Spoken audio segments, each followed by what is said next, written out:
समस्या कोविड-19 से आज पूरा देश लड़ रहा है, पर याद रहे हमें बीमारी से लड़ना है, बीमार से नहीं। उनसे भेदभाव न करें, उनकी देखभाल करें और इस बीमारी से बचने के लिए जो हमारी ढाल है, जैसे हमारे डॉक्टर, स्वास्थ्य कर्मी, सफाई कर्मचारी, पुलिस आदि, उनका सम्मान करें, उन्हें पूरा सहयोग दें। इन योद्धाओं की करो देखभाल तो देश जीतेगा कोरोना से हर हाल। अधिक जानकारी के लिए स्थानीय हेल्पलाइन नंबर या सेंट्रल हेल्पलाइन नंबर 1075 पर संपर्क करें। भारत सरकार।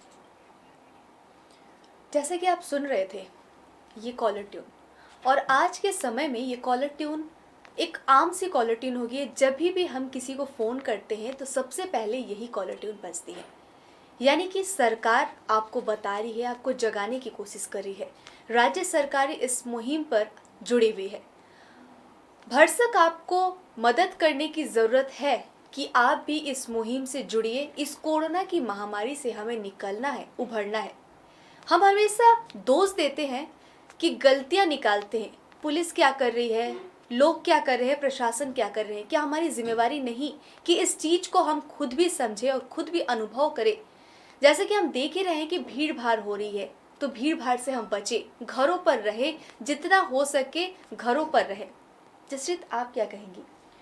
इस ट्यून में क्लियरली एक बात कही गई है कि हमें बीमारी से लड़ना है, बीमार से नहीं। तो इस बात को हमें खास ख्याल रखना है कि हम उनको यह फील ना कराए कि वह अकेले हैं, हमें दूर रहकर ही उनका साथ देना है।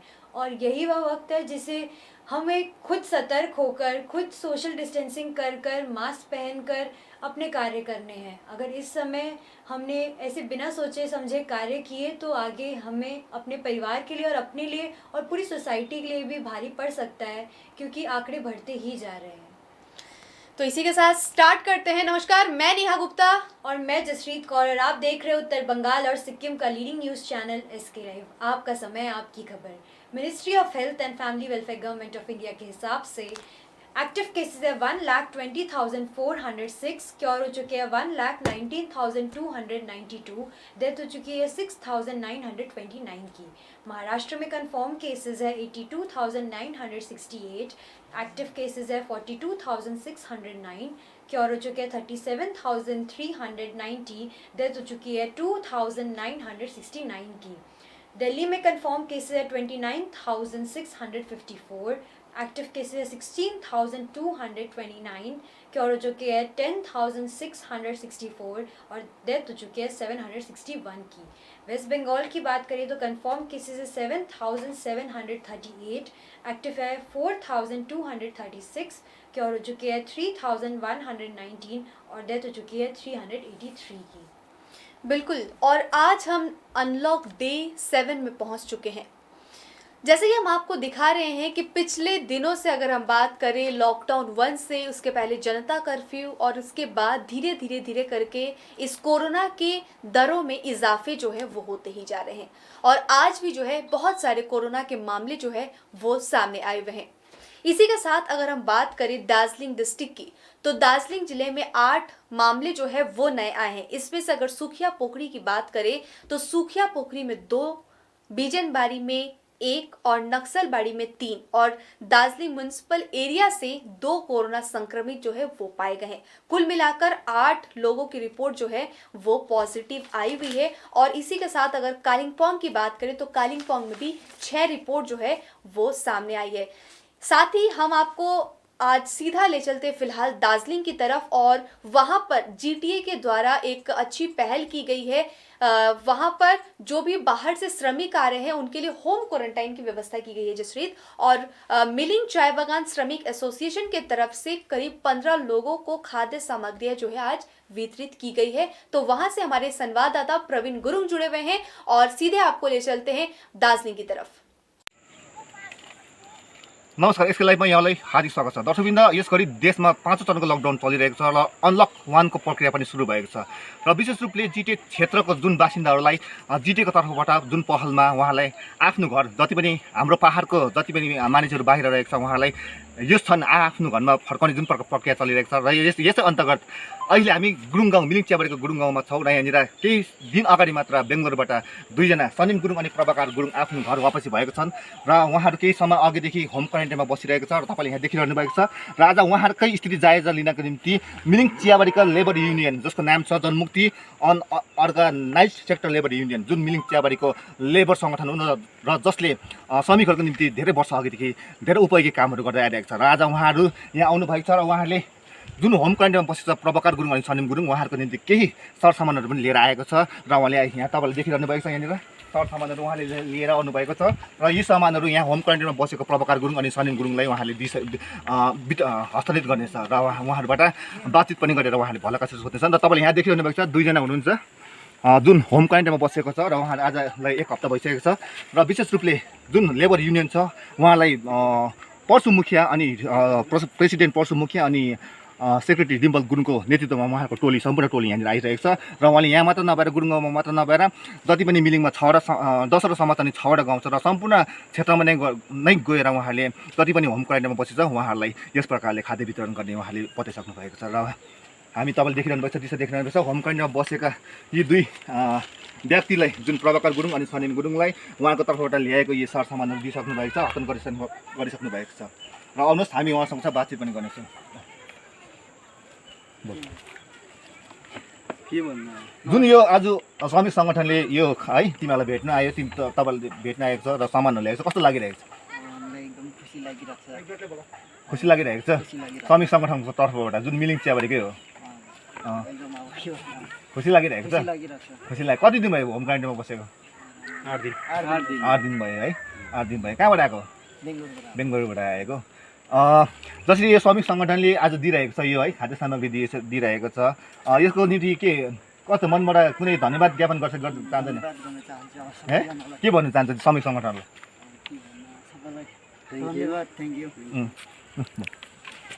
के हो नाम प्रभाकर गुरुङ है आज श्रमिक सङ्गठनको प्रतिनिधिहरू आयो यहाँनिर है सेक्रेटरी प्रेसिडेन्ट मेम्बरहरू आएको छ कस्तो लागिरहेको छ धेरै नै राम्रो लागिरहेछ उहाँले जे पनि गरिदिनु भयो उहाँले माया गरेर यो सामानहरू पनि ल्याइरहेको छ के भन्नु मनबाट धन्यवाद दिनु है धन्यवाद दिन चाहन्छु दर्शकवृन्द भर्खर मात्र हामीले गुरुङ गाउँमा होम क्वारेन्टाइनमा बसेको दुईजना व्यक्तिलाई तपाईँलाई देखाइसकेको छौँ र उहाँलाई श्रमिक सङ्गठनको तर्फबाट उहाँलाई यहाँनिर केही खाद्य सामग्री पनि दिइसक्नु भएको छ र उपरान्त अझै 5वटा गाउँमा जति पनि होम क्वारेन्टाइनमा बसेको छ सम्पूर्ण सदस्यहरूलाई जो होम क्वारेन्टाइनमा बसेको छ सम्पूर्णलाई उहाँले भेटघाट गर्ने कार्यक्रम रहनेछ र उहाँलाई भेटघाटको क्रममा उहाँले भलाकुसारीको साथसाथमा यो खाद्य सामग्री पनि वितरण गरिन्छ बनिरहन्छ यसको लाइभमा हामी तपाईँहरूमा फेरि पनि यसै दृश्य यसै जानकारी लिएर आउनेछौँ हो कि ल बस्नु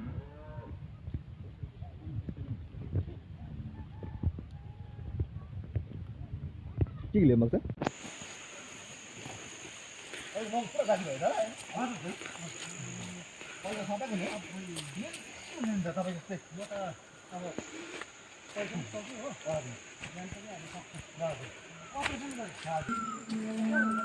लोवर कलेज भेलीको अनि योभन्दा अगाडि चाहिँ म बेङ्गलोरमा हिजोअस्ति गएको थिएँ 6 महिना भएको थियो अनि जस्तै यो लकडाउनको स्टार्ट भयो अनि त्यहाँ त अलिकति डिफ्रेन्ट भयो बिमार चाहिँ हल्का आफ्नो अन्त यता ठिकै लकडाउन अलिक नहोला गरेर आङीले यता पठाइदिनु भयो अन्त म त्यहाँ घर आएँ मैले सोचेको थिएँ तर यस्तै बस्नुपर्छ भनेर तर धेरै खुसी छु किनकि समाजको मान्छेहरूले अब हामीलाई हेरिरहेको छ त्यति भन्न चाहन्छु आज श्रमिक सङ्गठन आयो है तिमीलाई आज तिम्रो जानकारी लिन आयो है हाल खबर सोध्न आयो कस्तो लाग्यो त एकदम अब खुसी नै छु म अब आफ्नो गाउँको समाज अब लेबर युनियनले हामीलाई यति साह्रो गरिदियो कस्तो अनुभव भइरहेको छ गाउँ ठाउँमा आएर के अलिकति छिछि दूर गर्ने खालके फिल भइरहेको छ मनमा त्यस्तो लागेको छैन किनकि यो त अब सबै गाउँमा रुल चाहिँ लागिरहेको छ त्यसैले आफूले पनि बुझ्नु पर्यो त्यति मात्रै अब केही समस्याहरू भइरहेको छ समस्याहरू केही भएको छैन खुसी नै छु जति अब आफ्नो गाउँ समाजलाई पनि बचाउनु पर्यो आफूले पनि बचाउनु पर्यो त्यति नै भन्नु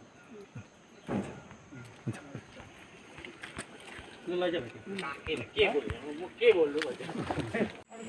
भएर हाम्रो मनोबल तपाईँहरूलाई चाहिँ मेरो हाम्रो तर्फबाट चाहिँ के हो भने भाइहरूको मनोबल कस्तो बढोस् है यस्तो अब बिचरा तपाईँहरूले यस्तो पाराले राखिरहेको छ होइन यसमा त हटेस नखाइदिनुहोस् यो नियममा जुन यो त हाम्रो मात्रै नियम हो यो सरकारको नियम छ होइन नियमको कारणले पनि हो के कस्तो नियम चाहिँ हामी एउटा लेबर युनियनको पक्षमा है एउटा मनोबल दिने है र हामी एकदम त्यस्तो हाम्रोबाट बिमारी त होइन होइन अरू मान्छे आउँदैन बाटो हो खिची गरेर जान्छ करोना लिएर आयो भन्छ नि त करोना त बोकेर आएको छैन होइन अब बिमारीलाई त्यसले बिमारी तर अब हामी रित्याउनु नि होइन हाम्रो एउटा सानो कसैले हो तिमीहरू अब 10 दिन 14 दिन बस्दा ल हाम्रो अब भोलि दिन बुझ्छु र हाम्रो यो लेबर युनियनको चाहिँ हाम्रो उहाँ प्रेसिडेन्ट हुनुहुन्छ है र म चाहिँ एउटा सेक्रेटरी है हाम्रो सबै अल अफ मेम्बर छ है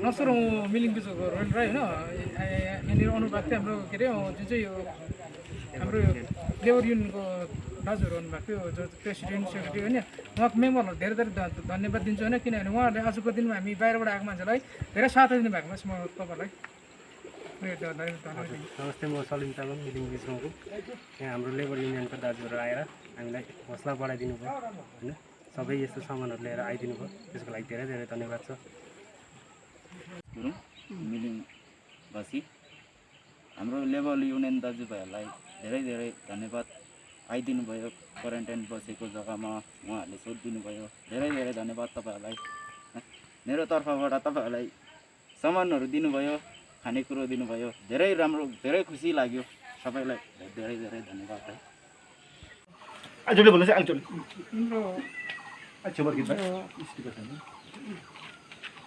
भेन्डरबाट आउने भएर यहाँ क्वारेन्टाइनमा बस्नु भएको छ र यो क्वारेन्टाइनमा बस्दाखेरि चाहिँ अब कति दिनको तिमीहरूको म्याच छ त्यो म्याच चाहिँ हामी तिमीहरूले कम्प्लिट गरेर अब तिमीहरू यो तिमीहरूको बिचमा त हामी मिलिङमा जतिजना क्वारेन्टाइनमा बसेको छ उनीहरू सबलाई हामी एउटा सन्ताउनको लागि सबैको मन बनाउनुको लागि चाहिँ हामी आइरहेका छौँ र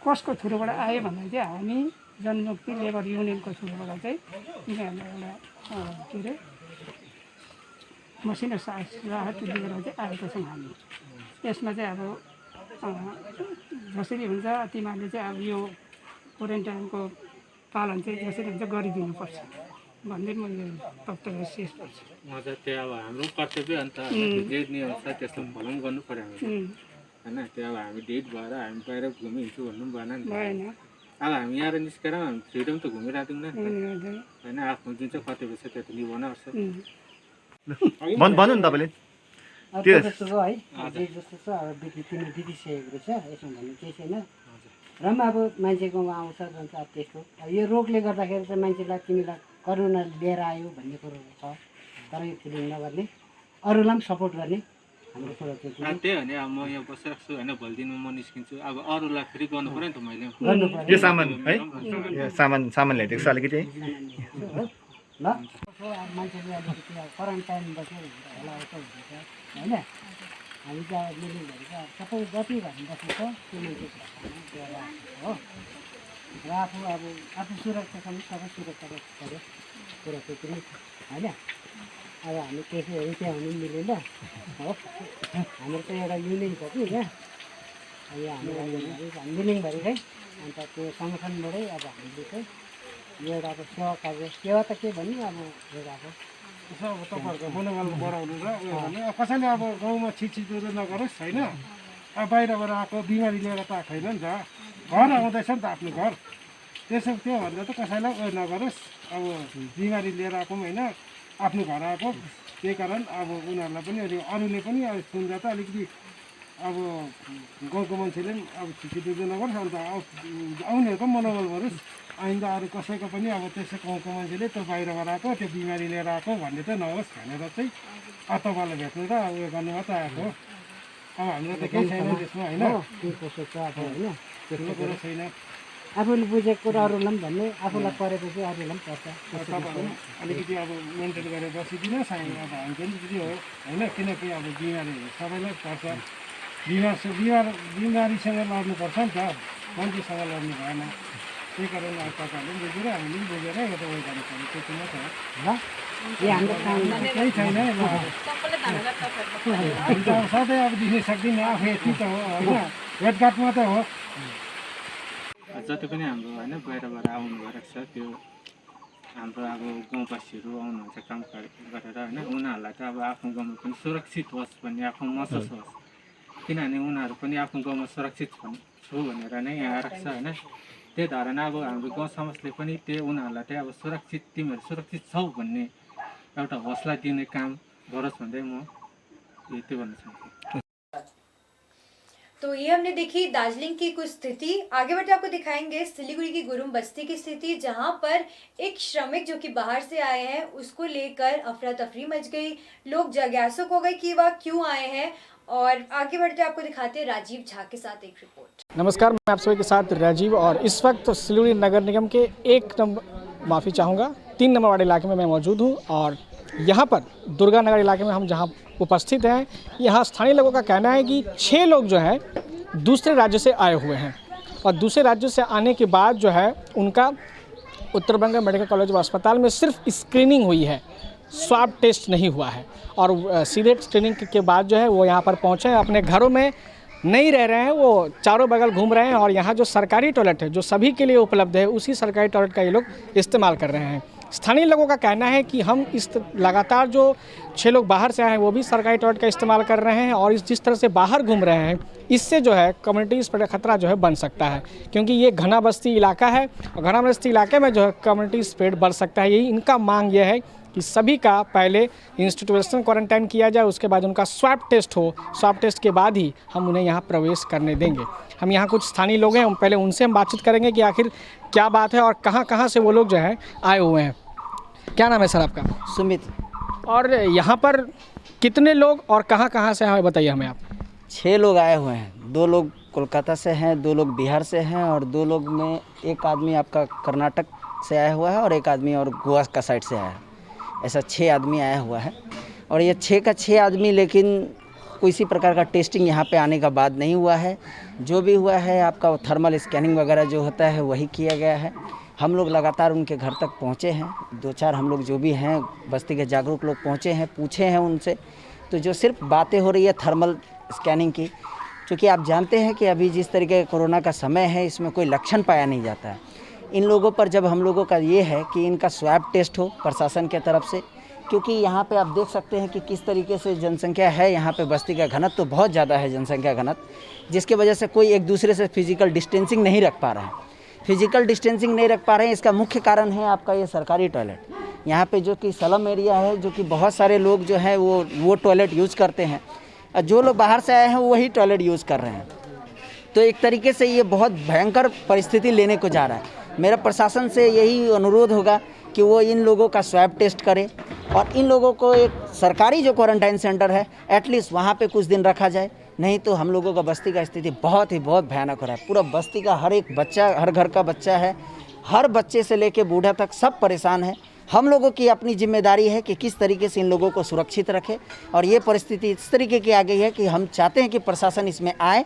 हम लोगों ने प्रशासन को खबर किया है, लेकिन प्रशासन की तरफ से कोई इस तरीके की हम इनिशिएटिव नहीं देख रहे हैं। यहाँ के स्थानीय जो पार्षद रहे हैं पूर्व, चूँकि अभी वो बोर्ड ऑफ एडमिनिस्ट्रेटर हैं, तो उनको इस विषय में आपने अवगत कराई है? बिल्कुल, उनके ही कैडर में से हैं 1-2 जन जिनको ये चीज़ पता है सब कुछ। हमने बाकायदा उनके तक मार्फत तक खबर भी पहुंचाया है, लेकिन इस पर कुछ भी तरह का कुछ नहीं हो रहा है। लोग वो तो कह रहे हैं वो अपना काम कर रहे हैं, ऐसा नहीं है कि नहीं कर रहे, लेकिन वो कर रहे हैं क्या, आप अपना घर पे क्वारंटाइन रहें। लेकिन लोग तो क्वारंटाइन रह नहीं रहे हैं, उनको तो ये चीज़ समझ में ही नहीं आ रहा है कि क्वारंटाइन रहना क्या है। तो अब ये उनके हाथ के बस के बात नहीं है। हम चाहते हैं कि प्रशासन इसमें हस्तक्षेप करे। बहुत अच्छी बात आपने कही कि सभी का स्वैब टेस्ट होना चाहिए। यहाँ कुछ और लोग मौजूद हैं, उनसे भी हम पूछेंगे कि वो आखिर क्या चाह रहे हैं। क्या नाम है आपका? जी, मेरा नाम रोहित कुमार शाह है और जो हमारे भाई ने कहा बिल्कुल सही कहा है। हमारे बस्ती में 2-3 घर हैं जिसमें काफ़ी 5-6 जन आए हुए हैं बाहर से, जिसमें 3 वो बताए हैं 3 कलकत्ता से है, 2-3 जन बिहार से आए हुए हैं। और जिस तरह से उन्होंने जो थर्मल स्कैनिंग जो मतलब स्क्रीनिंग जो टेस्ट होती है वो सब करवा के आए। वो जो मेन जो होती है वो स्वैब टेस्ट वो नहीं करवाया गया है। और वो लोग और हमारे बस्ती में ज़्यादातर सभी लोग ये सरकारी टॉयलेट जो बाथरूम है सब उसका इस्तेमाल कर रहे हैं। और इन्हीं से सब बस्ती वालों सब डरे हुए हैं, भयभीत हैं कि और ये कोविड-19 का जो जिस तरह से महामारी फैला हुआ है पूरे दुनिया में, तो इसी से सबको डर है और सभी कोई चिंतित भी है कि इन लोगों का कुछ व्यवस्था किया जाए। हम लोग सरकार से, प्रशासन से और आप लोगों से भी यही उम्मीद है कि इन लोगों का कुछ मतलब जो भी एडवाइजरी जो गवर्नमेंट जारी करी है इन लोगों के अगेंस्ट में जो मतलब सस्पिशियस केस है, तो इन लोगों को क्वारंटाइन एक रखा जाए, 14 दिन हो, 10 दिन हो, जो भी हो, एक सुरक्षित जगह में रखा जाए और ताकि लोगों से कम संपर्क में आए। बस यही। शुक्रिया। तो जैसा कि स्थानीय लोगों ने बताया कि यहाँ जितने भी बाहर से लोग आए हुए हैं उनके सभी का स्वैब टेस्ट की मांग ये कर रहे हैं, यानी कि थर्मल स्क्रीनिंग से इन्हें विश्वास नहीं हो रहा। जैसा कि बात सही भी है, जिस तरह से लगातार कोरोना वायरस की संख्या बढ़ रही है और लक्षण जो है तकरीबन 80% की बात करें तो 80% लोगों में लक्षण नहीं दिख रहा है। तो ऐसी स्थिति में इनकी जो मांग है बिल्कुल जायज़ है। इस तरफ हम तस्वीर दिखाएंगे, यहाँ पर काफ़ी संख्या में लोगों में जो है, मैं अपने कैमरामैन को कहूँगा इस तरफ की तस्वीर दिखाएं कि काफ़ी संख्या में लोग जमा है जो काफ़ी भयभीत हैं इस स्थिति को लेकर। जैसा कि दुर्गानगर इलाके के लोगों की आपने मांग को सुना कि उनका कहना है कि यहाँ पर जो 6 लोग बाहर से आए हुए हैं उनमें से जो 2 लोग हैं वो यहाँ के जो स्थानीय पार्षद रह चुके हैं, वर्तमान में बोर्ड ऑफ एडमिनिस्ट्रेटर के जो सदस्य हैं उनके खास आदमी हैं, इसलिए उन लोगों को संरक्षण दिया जा रहा है, इसलिए उनका जो प्रॉपर व्यवस्था नहीं हो रही है, वो लोग खुलेआम घूम रहे हैं। इस विषय में हम बातचीत करेंगे रामाजन महतो जी से कि 6 लोग जो रामाजन जी बाहर से आए हुए हैं, क्या आपके पास रिपोर्ट है, क्या जानकारी है उनके विषय में आपको? 6 लोगों की संख्या के बारे में मेरे पास कोई जानकारी नहीं है, लेकिन मैं जानता हूं कि 2-3 लोग ऐसे हैं जो आए हुए हैं बाहर से। सरकारी नियम है जो लोग बाहर से आएंगे उनको मेडिकल चेकअप कराना बहुत ज़रूरी है। हमने देखा है कि बहुत सारे 2-3 लोग जो आए हुए हैं, मेरी जानकारी के अनुसार वो लोग मेडिकल यहाँ के जो हमारे अस्पताल है वहाँ पर गए थे, वो लोग वहाँ पे चेक करा के जो सरकारी जो नियम है, जो स्वास्थ्य विभाग का जो आदेश है उसके हिसाब से वो लोग होम क्वारंटाइन में है। अब रह गई बात किसका जो स्वैब टेस्ट होगा, किसका क्या होगा, ये तो देखने की जिम्मेवारी स्वास्थ्य विभाग की है। लेकिन हम लोग अपने 3 नंबर वार्ड में जो लोग बाहर से आते हैं उनका मैं पहले ही उन लोगों को बोलता हूं कि आप लोग पहले मेडिकल चेकअप कराइए और जो स्वास्थ्य विभाग के नियम है उसके हिसाब में आप लोग होम क्वारंटाइन रहिए। जो सोशल डिस्टेंसिंग जो है उसके हिसाब से आप लोग अपने घर में रहेंगे, बाहर कोई नहीं निकलेंगे। 14 दिन के बाद में आपका अगर बाहर का कोई भी काम हो वो आप कर सकते हैं। रमजान जी, एक बात यह है कि उन लोग स्थानीय लोगों का कहना है कि बाथरूम वहाँ एक ही है और वो जो लोग बाहर से आए वो भी उसी बाथरूम को यूज़ कर रहे हैं और जो आम लोग हैं वो भी उसी बाथरूम को यूज़ कर रहे हैं। तो इससे जो है संक्रमण का खतरा फैलने का उन लोगों को डर है। सबसे बड़ी बात है कि ये भी तो देखने, अब जो लोग क्वारंटाइन जो सेंटर जो सरकार के तरफ से जो किया जा रहा है वहाँ पर भी आप देखेंगे कि उन लोग जो जहाँ पे रह रहे हैं उनको खाने की व्यवस्था से लेकर जो लोग बाथरूम जो व्यवहार करते हैं वहाँ का जो सिस्टम है वो भी एक तरह से सामूहिक हिसाब से ही वो लोग करते हैं। लेकिन यहाँ पर फिर भी वो लोग घर में रह के भी जो सोशल डिस्टेंसिंग जो है वो लोग पालन कर रहे हैं। रह गई 1-2 लोग जो यहाँ पे गरीब तबके के लोग हैं जिनके पास बाथरूम हो सकता है नहीं है उनके पास में, वो लोग ही हो सकता है कम्युनिटी लेटरिन का व्यवहार करते हैं। फिर भी मैं अपने तरफ से बोलता हूँ कि इस चीज़ को ऊपर भी वो लोग ध्यान दें ताकि ये जो संक्रामक तरह की जो बीमारी है ये ज़्यादा से ज़्यादा ना फैले। और उनकी विशेष मांग है कि सभी का स्वैब टेस्ट हो, ये इस पर से क्या कहेंगे आप? ये स्वैब टेस्ट के संबंध में मैं बोलना चाहता हूँ तो स्वास्थ्य विभाग के देखने की जिम्मेवारी है। हम या आप बोलेंगे जो इनका ये अमुक टेस्ट होना चाहिए, इनका अमुक टेस्ट होना चाहिए, तो स्वास्थ्य विभाग जैसे समझेगी उन लोगों का उस हिसाब से ही करती है। और जो लोग टेस्ट कराने जाते हैं अगर स्वास्थ्य विभाग समझते हैं वहाँ के डॉक्टर जो इनका स्वैब टेस्ट लेना है, इनका लारा को टेस्ट करना है तो लोग उस हिसाब से करते हैं। बहुत सारे लोगों को वहाँ से ही पकड़ के वो लोग क्वारंटाइन सेंटर में भेज देते हैं, लेकिन वो लोग समझते हैं जो ये लोग स्वस्थ है, इनको क्वारंटाइन में जाने की ज़रूरत नहीं है, उनको वो लोग घर भेज देते हैं। बहुत बहुत धन्यवाद रामाजन महतो। जैसा कि इन्होंने बताया कि बिल्कुल सटीक जो यथास्थिति है, ये जो देखने का दायित्व है किसका स्वैब टेस्ट होना चाहिए, किसका स्वैब टेस्ट नहीं होना चाहिए, स्वास्थ्य विभाग की जिम्मेदारी है। तो हमारा भी स्वास्थ्य विभाग से निवेदन है कि जो जनता की जो मांग है उस पर भी ध्यान देते हुए आप स्वास्थ्य विभाग के जो तमाम अधिकारी है वो अपने हिसाब से इस विषय को लेकर कोई त्वरित निर्णय करें। कैमरामैन अमित के साथ मैं Rajeev, Siliguri 3 number ward, SK live. तो अभी अभी हम फिलहाल आपको दिखा रहे थे सिलीगुड़ी के गुरुंग बस्ती इलाके से कि वहां पर कैसी स्थिति रही। इसी बीच कुछ जो कमेंट्स आए थे वो हम लेते हैं और आपसे भी अनुरोध करेंगे कि अभी देखिए दिनों दिन कोरोना के दरों में बहुत ज़्यादा इजाफे हो रहे हैं, तो आप इस बीच क्या सोचते हैं, अपने विचारों को जो है हमसे साझा कीजिए, जिससे दूसरे लोगों तक आपकी मैसेज जो है वो पहुँच सकती है। फिलहाल हम कमेंट आई हुई है मिनहाज अख्तर, ये आपके शायद नोन है कोई, जसप्रीत लिखा है इन्होंने, 100 भी लिखा है। देखते रहिए इसके लाइव। बहुत बहुत शुक्रिया। लकी लेप्चा जी ने गुड जॉब लिखा है, धन्यवाद। शुभम शाह जी ने भी लिखा है, स्माइल दिया है, थैंक यू। चलिए इसी के साथ हम आगे बढ़ते हैं और आपको सीधा ले चलते हैं कालिम्पोंग की तरफ, जहां पर 6 कोरोना के संक्रमित लोग जो है वो पाए गए हैं। और हम आपको बता दें कि 2 दिन पहले भी वहां पर 2 सिविक वॉलंटियर्स जो है वो पाए गए थे कोरोना संक्रमित। और फिलहाल हम आपको सीधा कालिम्पोंग ले चलते हैं, हमारे संवाददाता रतन गुरुङ की एक रिपोर्ट जो है वहां से दिखाते हैं। नमस्कार, आज पुनः दुःखको अर्को खबर लिएर आएको छु। हजुर, कालेबुङमा आज जम्मा 6वटा नयाँ पोजिटिभ केस कोभिड-19 को जम्मा 6वटा कोभिड-19 को 6वटा केस पोजिटिभ केस कालेबुङमा पाइएको छ। आज मेरो हातमा अहिले मैले भर्खरै मात्र रिपोर्ट पाए अनुसार कालेबुङ जिल्लाका विभिन्न ठाउँहरूबाट यो मेरोमा रिपोर्ट आएको छ र उनीहरूमध्येको जसको टेस्ट तपाईँको गत मई महिनाको विभिन्न तारिकहरूमा उनीहरूको स्याम्पल लिएको थियो र त्यो स्याम्पलको रिपोर्ट हिजो रातिसम्ममा आइसकेको छ।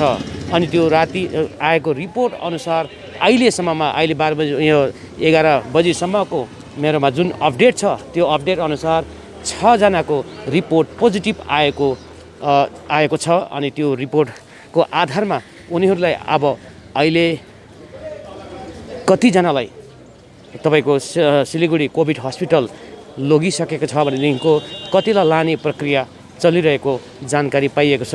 र यसमा तपाईँको कालेबुङ खण्ड 2 को पेदुङ या भनौँ कास्युङ जिपी अन्तर्गत 12 नम्बर धुराका एकजना छन् भनेदेखिको त्यस्तै प्रकारले अप्पर बोङसुरुक समथार जिपीका एकजना छन्। त्यस्तै प्रकारले अन्य मानिसहरूको नाम मेरोमा आइरहेको छ, तर त्यो नाम म तपाईँहरूको समक्षमा डिस्कस गर्न सक्दिनँ, तर नाम आएको छ। उनीहरूको टोटल ट्राभल हिस्ट्री अहिले मेरोमा आएको छैन, तर यति चाहिँ हो कन्फर्म रिपोर्ट हो 6 जनाको कालेबुङ जिल्लाभरिमा अहिले 6 जनाको रिपोर्ट पोजिटिभ आएको कन्फर्म भएको छ। र यो एउटा ब्रेकिङ खबर हो, एउटा साथसाथमा एउटा दुःखको खबर पनि हो। अनि यी जति पनि मानिसहरूको रिपोर्ट पोजिटिभ पाइएको छ ती पोजिटिभ पाउनेहरू सबैको ट्राभल हिस्ट्री रहेको छ। यति मध्येमा अहिले मेरोमा आएको जानकारी अनुसार यतिबाट मध्येमा 1 जना बेङ्गलोरबाट आएका हुन् भनेदेखिको बाँकी 5 जना जो छ दिल्लीबाट आएका हुन्। अनि उनीहरू अहिले आफ्नो होम क्वारेन्टाइनमा बसिरहेका थिए। अनि होम क्वारेन्टाइनको अवधि उनीहरूको जुन टेस्ट गरिएको थियो त्यो टेस्टको रिपोर्ट अन्य धेरैको नेगेटिभ आयो भनेदेखिको यी 6 जनाको रिपोर्ट भने पोजिटिभ आएको छ। र उनीहरूलाई अब सिलीगुडीको डाक्टर च्याङ सुपर स्पेसिलिटी हस्पिटल या भनौँ कोभिड-19 हस्पिटल लैजाने तयारी अथवा लैजाने प्रक्रिया चलिरहेको छ। र त्यसको विस्तृत जानकारी डिटेल लिएर म अर्को बुलेटिनमा तपाईँहरूको समक्षमा आउनेछु। र यो तपाईँले एकपल्ट पुनः याद गर्नुहोला, कन्फर्म रिपोर्ट कालेबुङ जिल्लाभरिबाट आजको तारिकमा आइपुग्दाखेरि आज मात्र आएको यो नयाँ केस हो। 6 जनाको पोजिटिभ पाइएको छ।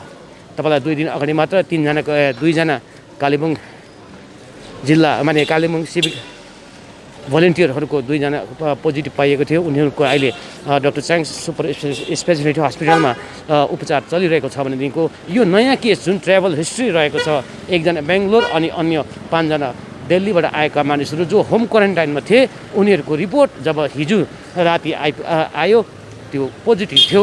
अनि उनीहरूलाई अहिले कोभिड हस्पिटल लैजाने तयारी चलिरहेको छ। र यसको डिटेल लिएर म फेरि अर्को बुलेटिनमा आइरहेको छु।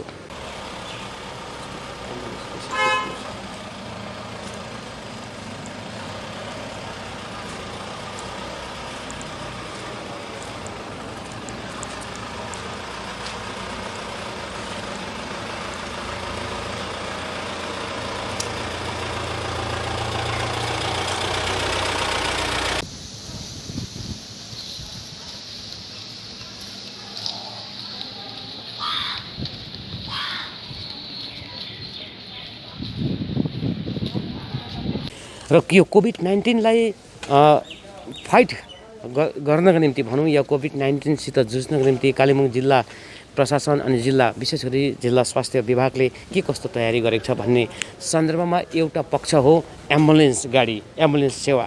र यो एम्बुलेन्स सेवाको जहाँसम्म कुरा गर्नु पर्दाखेरि कालेबुङ जिल्ला अस्पताल प्रशासनले अहिले यो कोभिड-19को निम्ति जति पनि बिमारीहरू माने पाउँछ, सङ्क्रमितहरू पाउँछन् है, पोजिटिभ पाउँछन्, उनीहरूको ओसार पसार गर्नका निम्ति अहिले 2वटा गाडी है, 2वटा गाडी एम्बुलेन्स गाडी यहाँनिर तैनात गरेको छ।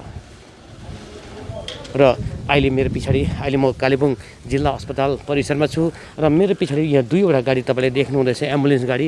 एउटा यो हो, एउटा बोलेरो प्लस यो गाडी जुन छ, अर्को पर छ टाटा सुमो। 2टा गाडी यो गाडी छ। यही गाडी नै अहिले कोभिड-19 का पेसेन्टहरू बोक्नका निम्ति यो गाडीहरू माने प्रयोगमा ल्याइरहेको छ। जति पनि यो कोभिड-19सित सम्बन्धित व्यक्तिहरू या बिमारीहरू छन् उनीहरूलाई ओसार पसार गर्नको निम्ति यही गाडीहरू 2टा तपाईँको तैनात गरिएको छ। र यति बेला अपराह्नको 1:30 बज्दैछ, 1:30 जाँदैछ र कालेबुङमा आजको तारिक आज 7 जुनका दिन जम्मा 6वटा केस पाइएको छ है, 6वटा केस पाइएको, पोजिटिभ केस पाइएको छ। उनीहरूलाई अब सिलगढी लाने काम, लाने वाहनहरू या एम्बुलेन्स भनेपछि यही 2टा एम्बुलेन्स माने हो।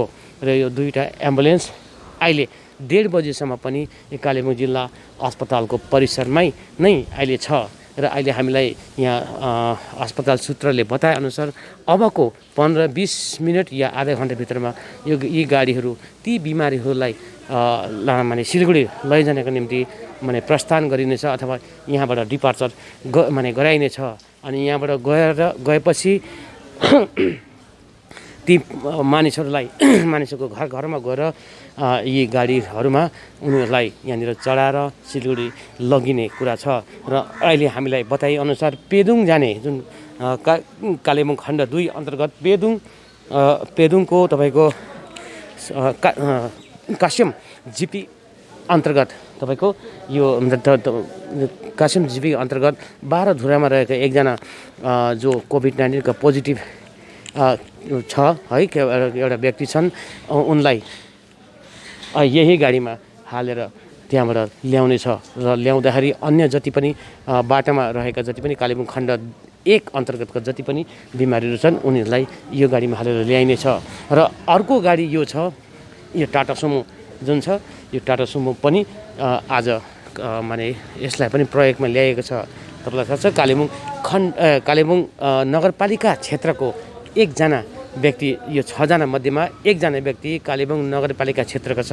उनी कालेबुङ नगरपालिका 18 नम्बर वार्ड अन्तर्गत माथि हिलटप एरियाका एकजना व्यक्ति हुन् र उनलाई भने यो गाडीमा लैजाने भएको छ। र अहिले हामी यो एम्बुलेन्सको कुरा गर्नुको एउटा तात्पर्य अनि यसको उद्देश्य, यो रिपोर्ट तयार गर्नुको उद्देश्य दर्शकवृन्दलाई हामी यो बताउन चाहन्छौँ कि आजको तारिकमा अब जति पनि बाहिरबाट आएका मानिसहरू छन् उनीहरूमा भट्टाभट यस्तो प्रकारको कोभिड-19 केस पाइरहेको छ। कोभिड-19 केस पाइरहेको छ अनि केस पाएको कारणले गर्दाखेरि उनीहरूको सङ्ख्या दिन प्रतिदिन बढ्दैछ।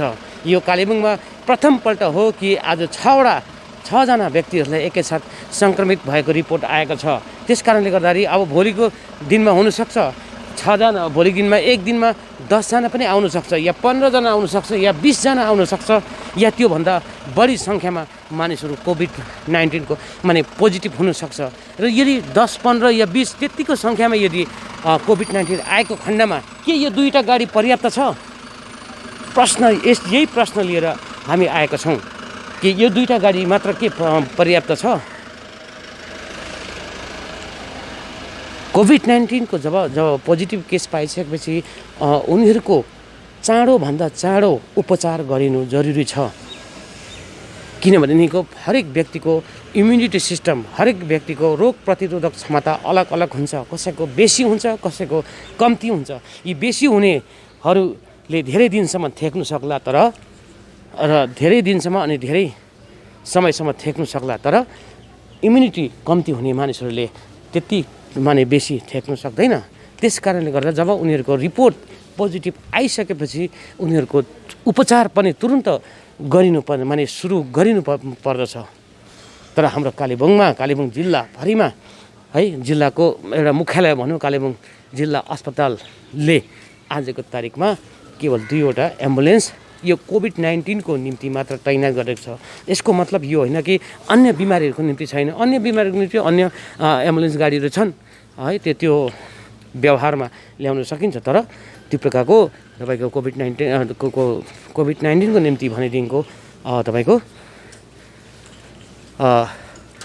2वटा गाडी मात्र यहाँनिर तैनात गरिएको छ।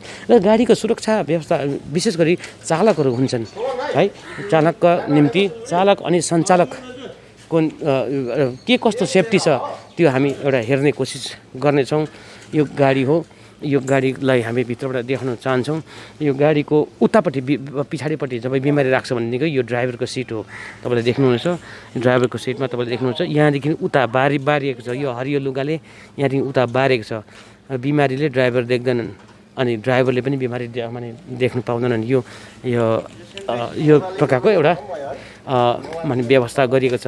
अनि यहाँनिर तपाईँले देख्नुहुन्छ यहाँभित्र जुन प्रकारको उहाँहरूको जुन प्रकारको पिपी किट्सहरू अनि यो सेनिटाइजरहरू यहाँनिर सम्पूर्ण कुराहरू यहाँ राखिएका छन्। यो तपाईँको चालकहरूको सुरक्षाको निम्ति यो व्यवस्था गरिएको छ। र त्यस्तै यो बोलेरो प्लसमा यो गरियो। तर यहाँ हामी यतापट्टि जुन छ टाटा सुमो एम्बुलेन्स जुन छ यसमा त्यस्तो व्यवस्था यहाँनिर हामी देख्दैनौँ। यहाँ अगाडि चालक बस्छन्, उतापट्टि सञ्चालक बस्छन्, पछाडिपट्टि जति पनि छन् रोगीहरू बस्छन्, बिमारी बस्छन्, जो कोभिड-19 पोजिटिभ पाएका हुन्छन् उनीहरू त्यहाँ बस्छन्। र यो भयो तपाईँको चालकहरूको सुरक्षाको प्रश्न। तर आज मूल प्रश्न यही मैले लिएर आएको छु कि कालेबुङ जिल्ला अस्पतालले 2वटा एम्बुलेन्सको व्यवस्था गरेको छ। कोभिड-19 का जति पनि सङ्क्रमितहरूको पोजिटिभ केसहरूको बोक्नको निम्ति 2वटा एम्बुलेन्स यो गरेको छ, व्यवस्था माने चाँजो मिलाएको छ। तर अब आज 6वटा केस पाइयो, भोलि 10वटा या पर्सि 15वटा या पर्सि आज निकर्सी 20वटा 30वटा केस पाइएला। त्यति बेला यो 2वटा एम्बुलेन्सले के पुग्छ भन्ने कुरो पनि यहाँनिर आएको छ। त्यस कारणले गर्दाखेरि यो पक्ष यो अनटच यो पक्ष जुन छ त्यो कुरो तपाईँहरूको समक्षमा अहिले हामीले ल्यायौँ र हामी कोसिस गर्नेछौँ यहाँ अस्पताल प्रशासनलाई केवल 2टा एम्बुलेन्सले मात्र अब के पुग्छ हाम्रा जति पनि रोगीहरूलाई अझ पोजिटिभ पाएका बिमारीहरूलाई सङ्क्रमितहरूलाई ओसार पसार गर्नको निम्ति यो 2टा एम्बुलेन्स मात्रै के काफी हो, पर्याप्त हो? त्यो प्रश्न पनि हामी प्रशासन समक्ष, जिल्ला प्रशासन समक्ष अनि साथै अस्पताल प्रशासन समक्ष हामी राख्दछौँ।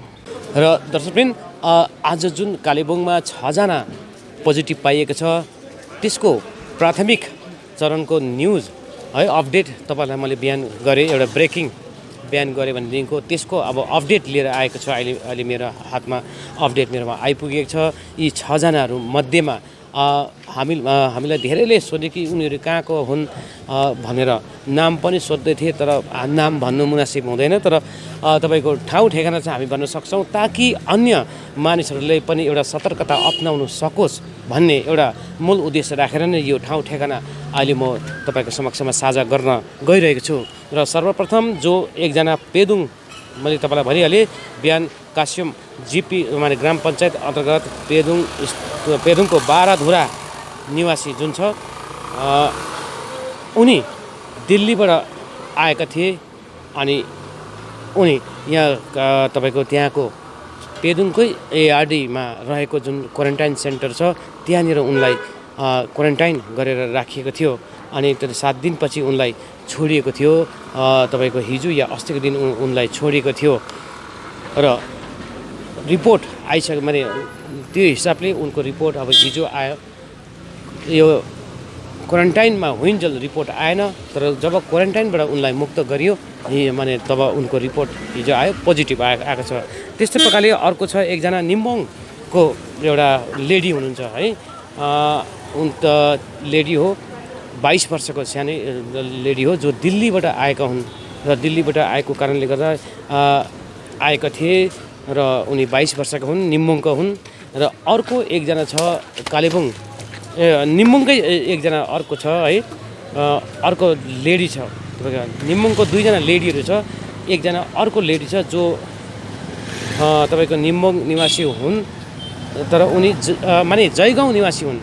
जयगाउँबाट उनी आफ्नो आफन्तको घरमा यता निम्बोङ आएका थिए र उनको पनि पोजिटिभ पाइएको छ भनेदेखिको त्यस्तो प्रकारले कालेबुङको नगरपालिका क्षेत्रको एकैजना मात्रै यहाँनिर परेको छ, जो 18 नम्बर वार्ड माथि हिलटप गेलेङ्का रोड निवासी हुन्। त्यो एकजना युवक 18 नम्बर वार्डका हुन्, उनको पनि पोजिटिभ पाइएको छ र उनी चेन्नईबाट आएका हुन्। र त्यस्तै प्रकारले एकजना अर्को छ रेलीपारी नै भनौँ है, कालेबुङ खण्ड 1 नै पर्छ, याङमाकुमका हुन् र उनी याङमाकुमका उनी दिल्लीबाट आएका हुन्। र अर्को एकजना छ गुडगाउँबाट आउने, जो अप्पर बोङ सुरुक समथार ग्राम पञ्चायतको जो छ, सुरुक समथारका उनी गुडगाउँबाट आएका हुन्, उनको पनि पोजिटिभ पाएको छ। र उनीहरूको गत 30 तारिक स्वाब टेस्ट गरिएको थियो र टेस्टको रिपोर्ट आज राति आइपुग्यो। आउँदाखेरि उनीहरूको जम्मैको पोजिटिभ पाइएको छ र उनीहरूको मैले ठाउँ ठेगानाहरू तपाईँलाई मैले बताएँ अनि उमेर पनि मैले बताएँ। र यहाँनिर एउटा अलिकति हाइलाइट गर्नुपर्ने कुरा के छ भनेदेखिको विशेष गरी उनीहरूलाई क्वारेन्टाइनमा राखिएको थियो है, आफ्नो आफ्नो क्षेत्रको क्वारेन्टाइनमा राखिएको छ। जस्तै कालेबुङ 18 नम्बर वार्डका जो सङ्क्रमित व्यक्ति छन्, युवक छन्, उनलाई यहाँको दिशा सेन्टरमा राखिएको थियो, दिशा क्वारेन्टाइन सेन्टरमा राखिएको थियो। तर उनलाई भर्खरै मात्र हिजो या अस्तिको दिन मात्र उनलाई छुट्टी दिएको थियो, जबकि उनको टेस्टको रिपोर्ट आएको थिएन।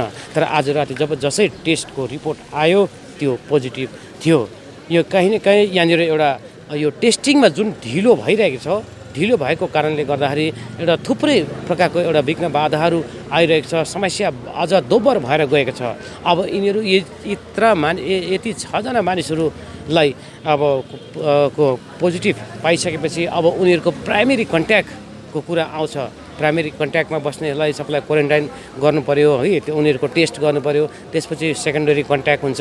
यी जम्मै कुराहरू छ। त्यस कारणले गर्दाखेरि समस्या तपाईँको के भनेदेखिको रिपोर्टको जब टेस्टको स्याम्पल लिइसकेपछि त्यसको रिपोर्ट आउनु धेरै समय लागिरहेको कारणले गर्दाखेरि समस्या अझ दोब्बर भएर गएको छ।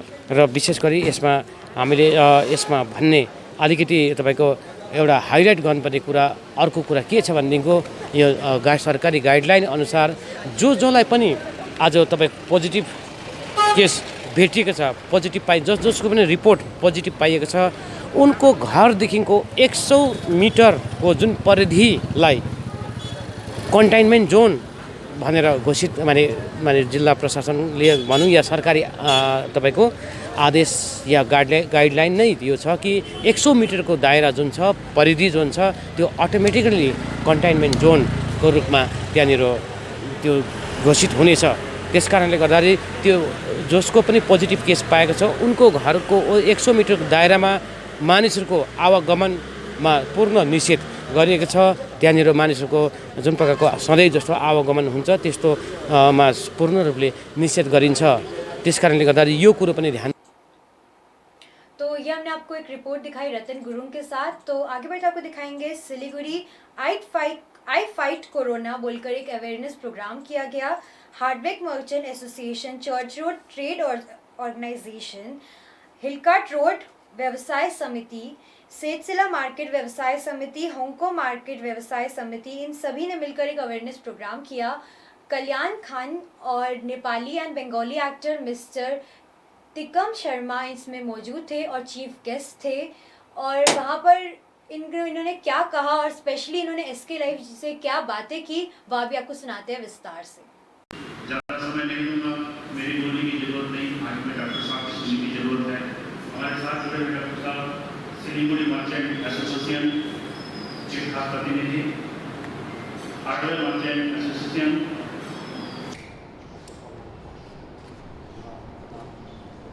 এটা আমি বিশেষ করে শিলিগুড়ির মানুষকে সবাইকে আমি যেটা জানাতে চাই সেটা হচ্ছে যে সোশ্যাল ডিস্টেন্সিং যে কথাটা প্রথমে শুরু হয়েছিল, সামাজিক দূরত্ব, সেই কথাটা থেকে বেটার টার্ম হচ্ছে ফিজিক্যাল ডিস্টেন্সিং বা হচ্ছে যে শারীরিক দূরত্ব। এখন আমরা জানি কি WHO, এমনকি ministry of health and family welfare, government of India, তারাও বলেছেন যে ফিজিক্যাল ডিস্টেন্সিং টার্মটাই সত্যিকারের দরকার। তার কারণ একটা হচ্ছে যে এই মুহূর্তে যেমন অবস্থায় আমরা আছি করোনা ভাইরাস বা কোভিড-19 সিচুয়েশনে, তাতে সোশ্যালি বা সামাজিকভাবে আমাদের খুব কাছাকাছি থাকা দরকার প্রত্যেকের। কিন্তু ফিজিক্যাল ডিস্টেন্সটা মেনটেন করা এই জন্য জরুরি যে এই ভাইরাসটা একমাত্র মানুষের মধ্যেই থাকতে পারে, কোনো মানুষ ছাড়া বাইরে বেরোলে এই ভাইরাসটা বেশিক্ষণ বাঁচে না।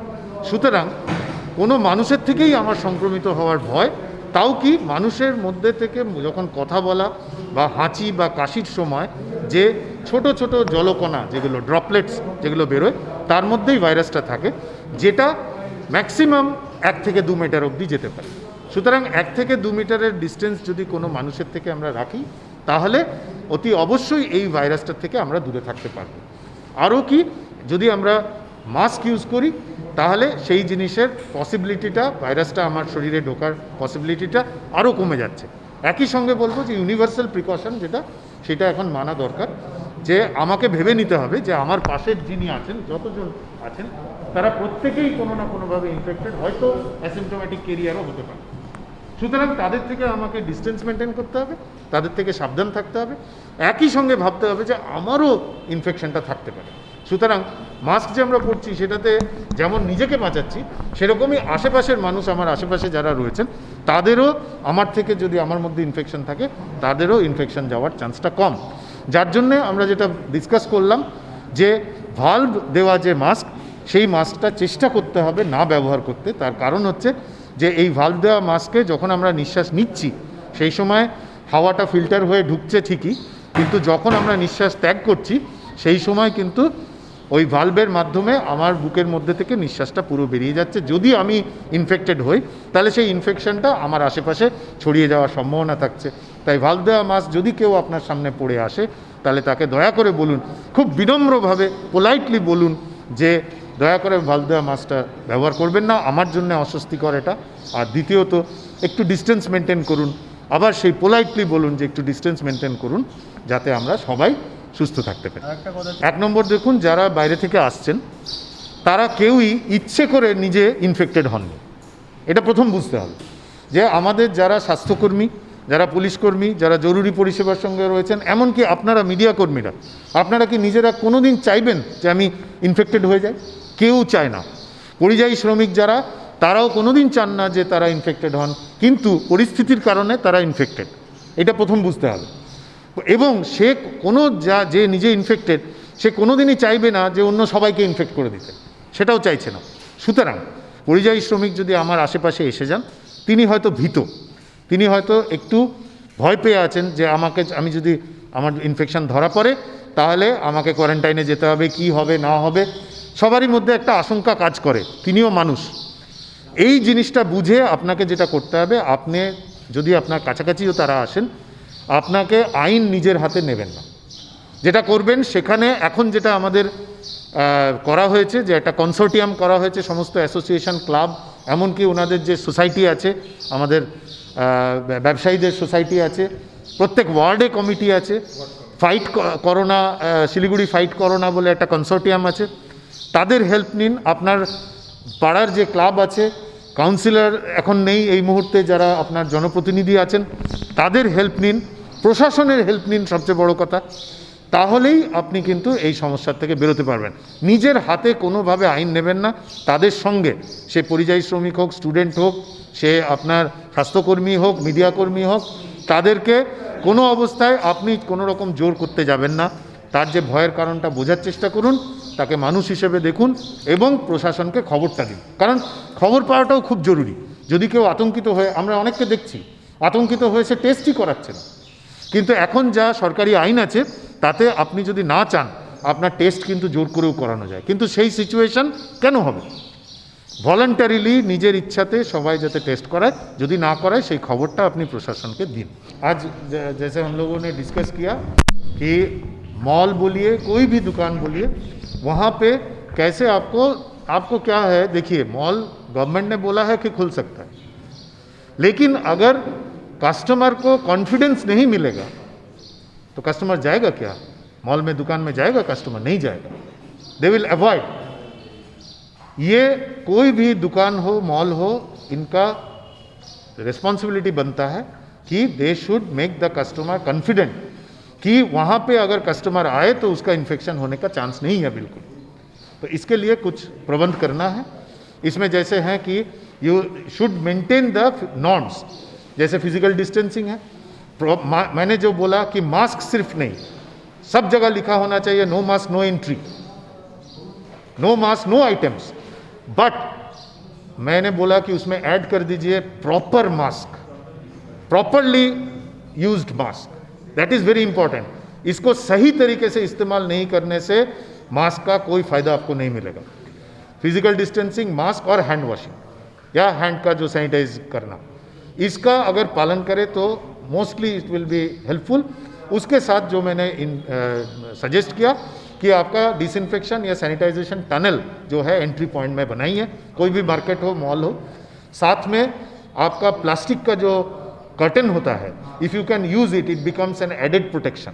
उसका मास्क के साथ, दूरी के साथ आपका एडेड प्रोटेक्शन हो जाता है काउंटर के सामने अगर आपका यह है, क्योंकि जो दुकानदार है उसका जैसे कस्टमर के बारे में सोचना है, अपने स्टाफ के बारे में और खुद के बारे में भी सोचना है। सो दे शुड यूज़, कोई ऐसा चीज़ नहीं करना चाहिए जिसका ज़रूरत नहीं है, बहुत ज़्यादा कुछ नहीं करना चाहिए, क्योंकि ये कोविड के साथ हम लोगों को अभी कितना दिन रहना है ये हम नहीं जानते। बहुत ज़्यादा दिन तो नहीं होगा, लेकिन कुछ महीने, कुछ साल हो सकता है। तो ऐसा कुछ करना चाहिए जो हम लोगों ने वहाँ तक कंटिन्यू कर सके, कुछ करना ज़रूरी है। और उसको ट्रेन अगर किए हम लोग तो देखिएगा कि बच्चे लोग ट्रेन बहुत ज़्यादा हो जाएगा। और ट्रेनिंग ऐसे करना शुरू कर देना चाहिए, क्योंकि कुछ ही दिनों में स्कूल्स भी ओपन होने वाला है, तो उनको ट्रेन ऐसे करना है कि it becomes a part of their life. जो हाथ धोना है, जो मास्क पहनना है, प्रॉपरली पहनना है, और जो दूरी मेंटेन करना है, this becomes there part of their life. और मैं एक चीज़ बताऊंगा कि मास्क के साथ साथ, जैसे मास्क है, मास्क तो पहनना और इसमें थोड़ा सा प्रॉब्लम भी होता है। कभी कभी ऐसे होता है कि अननोइंगली ये नाक के नीचे भी आ जाता है, बच्चे लोगों को तो ज़्यादा आने का चांसेस है। तो फेस कवर जो होता है या फेस शील्ड जो होता है, हल्का सा फेस शील्ड जो ट्रांसपेरेंसी शीट का होता है, वो यूज़ करना मेरे हिसाब से वो ठीक रहेगा। उनको प्रैक्टिस कराइए, बच्चे लोगों को अगर प्रैक्टिस कराया तो देखो, स्पेशली हैंड वॉशिंग, जैसे कि जो डेवलप्ड कंट्री है, आप जानते होंगे कि हैंड वॉशिंग हम लोग बोल रहे हैं कि 20 to 30 सेकेंड्स हैंड वॉशिंग करना चाहिए। तो 20 सेकेंड्स बच्चे लोगों को यूएसए में सिखाया जाता है कि कैसे तुम समझ पाओगे कि 20 या 30 सेकेंड्स हो गया। उनको सिखाया जाता है कि हैप्पी बर्थडे जो ट्यून है, happy birthday to you, happy birthday to you जो ट्यून है, उस ट्यून को अगर 2 टाइम्स हम लोग रिपीट किया तो इट बिकम्स 20 to 30 सेकेंड। तो वो लोग जब हाथ धोते हैं वहाँ के बच्चे, तो वो मन ही मन वो ट्यून बोलते रहते हैं। ऐसे कुछ इनोवेटिव आइडियाज़ जो है ये हम लोगों को भी डेवलप करना है और बच्चों को सिखाना है। लॉकडाउन खोला देखुन ठीक কি ঠিক না সেটা হচ্ছে যে সরকারের সিদ্ধান্ত। আনলক যখন শুরু হয়ে গেছে তখন এটা আমাদেরকে মানতে হবে, প্রিকশন যেটা নেওয়া সেটা আমাদের কাজ। এর সম্বন্ধে ওই জন্য আমি বারবার বলছি যে শুধু জানা বা অ্যাওয়্যার হওয়াটা কাজ নয়, আমাদের এটা প্র্যাকটিস করতে হবে এবং যেমনভাবে প্র্যাকটিস করতে হবে যেটা বলছি আমরা সেটাই করব। আনলক হওয়ার পরে যদি আমরা প্রিকশন নিই তাহলে কেস যদি এখন বাড়ছেও সেটা আবার কমে যাবে। কেস যে বাড়ছে তার নানা রকম যে কারণ আছে সেগুলো আমরা অনেকেই হয়তো জানি বা সবকটা জানি না কেন বাড়ছে, কিন্তু আগামী দিনে যদি এই প্রিকশনগুলো নিই, প্লাস আমি যেটা বললাম যে এটা দুতরফে, একটা হচ্ছে আমাদের ইন্ডিভিজুয়াল লেভেলে প্রত্যেকের যেটা প্রিকশন নেওয়া, আর একটা হচ্ছে প্রশাসনিক স্তরে কিছু প্রিকশন এক্সট্রা নিতে হবে। যেমন আমরা ডিসকাস করলাম যে এই মাস্ক বা প্রোটেক্টিভ গিয়ার যেগুলো আছে সেগুলোকে কিভাবে ডিসপোজ করা হবে, সেই জিনিসটা যদি একটা এসওপি না তৈরি করা হয় খুব শীঘ্রই আমাদের মিউনিসিপ্যালিটির তরফে বা কর্পোরেশনের তরফে, তাহলে কিন্তু আগামী দিনে এটা ভীষণ অসুবিধা হতে পারে। এই ইনফেক্টিভ ওয়েস্ট থেকেই কিন্তু আলটিমেটলি বেশি করে কমিউনিটি ট্রান্সমিশন শুরু হয়ে যেতে পারে। আমার নাম হচ্ছে ডক্টর কল্যাণ খান, আমি হচ্ছে associate professor of north Bengal medical college. तो ये हम आपको दिखा रहे थे विभिन्न जगहों की स्थिति। इस बीच अनलॉक डे 7 में सब कुछ जहां पर खुल चुका है और कल से कल 8 तारीख के जैसे बहुत सारे मॉल्स जो है, रेस्टोरेंट जो है वो सब खुलने वाले हैं धीरे धीरे करके। कल की क्या स्थिति रहेगी, क्या व्यवस्था, किस तरीके से खोला जाएगा, ये भी हम आपको दिखाएंगे। कल जो है वो ऐसी स्थिति वो हम आपको दिखाएंगे, लेकिन फिलहाल हम आपको आज दिखाते हैं कि इसी बीच आज रविवार है, लेकिन सिलीगुड़ी के मेन जो चौराहे हैं, जैसे पानी टंकी मोड़ हो गए, जलपाई मोड़ हो गए, आपके वेनस मोड़, और भी बहुत जगह पे मेन पॉइंट पर ट्रैफिक की क्या स्थिति रही, ऐसी एक रिपोर्ट जो है वो हम आपको दिखाते हैं। इस्लामपुर की उर्दू अकादमी में बनेगा कोरोना अस्पताल। इस्लामपुर में उर्दू अकादमी में कोरोना अस्पताल बनाया जा रहा है। राज्य के मुख्यमंत्री ममता बनर्जी के निर्देश पर इस्लामपुर में कोरोना अस्पताल का निर्माण किया जा रहा है। शनिवार को ग्वालपोखर में आयोजित संवाददाता सम्मेलन में राज्य के श्रम मंत्री गुलाम रब्बानी ने यह जानकारी दी। उन्होंने कहा कि उनके खुद के विधानसभा क्षेत्र में एक कोरोना पॉजिटिव पाया गया था। चिकित्सा के बाद वहां स्वस्थ होकर घर लौट गया। कोरोना अस्पताल के बारे में विस्तृत जानकारी राज्य के श्रम मंत्री गुलाम रब्बानी ने दी है। আমরা আমাদের রাজ্য থেকে অনেক শ্রমিকরা বাইরে গেছেন, আর যত গেছেন তত আমাদের রাজ্যেও বাইরের শ্রমিকরা এসেছেন। একটা কথা মাইন্ড করে নিন আপনারা, আমাদের রাজ্য থেকে একটা শ্রমিক চিৎকার করেনি কি আমি বাড়ি যাব। আমরা ফুড সেফটি সিকিউরিটি আমরা কাজ আমরা সব দিয়ে রেখেছি। একটা রাজ্য আমাদের অন্য রাজ্যের শ্রমিকরা বলতে পারলো না কি আমরা বাইরে নিজের রাজ্যে যাব। কিন্তু আমাদের যারা শ্রমিক ছিল বাইরে আদার দেন ওয়েস্ট বেঙ্গল, তারা কেন আসার জন্য অত চেষ্টা করলো? কী জন্য? নিজের কাজ ছেড়ে একটাই কারণ, ওই গভর্নমেন্টরা ফেলিওর, সেফটি সিকিউরিটি দিতে পারেনি, খাবার দিতে পারেনি। আমরা সাকসেস যে খাবার দিতে পেরেছি, সেফটি দিতে পেরেছি, সিকিউরিটি দিতে পেরেছি। আমাদের লোক, আমাদের শ্রমিকরা আদার দেন ওয়েস্ট বেঙ্গল যারা আমাদের বেঙ্গলে আছে তারা যেতে চায়নি, তাদের ব্যবস্থা আমরা করেছি। যারা আমাদের এসছেন বাইরের থেকে তাদের জন্য আমাদের মুখ্যমন্ত্রী মমতা ব্যানার্জি বলেছেন যে ভাই 34টা বছর তো আমরা শেষ 34টা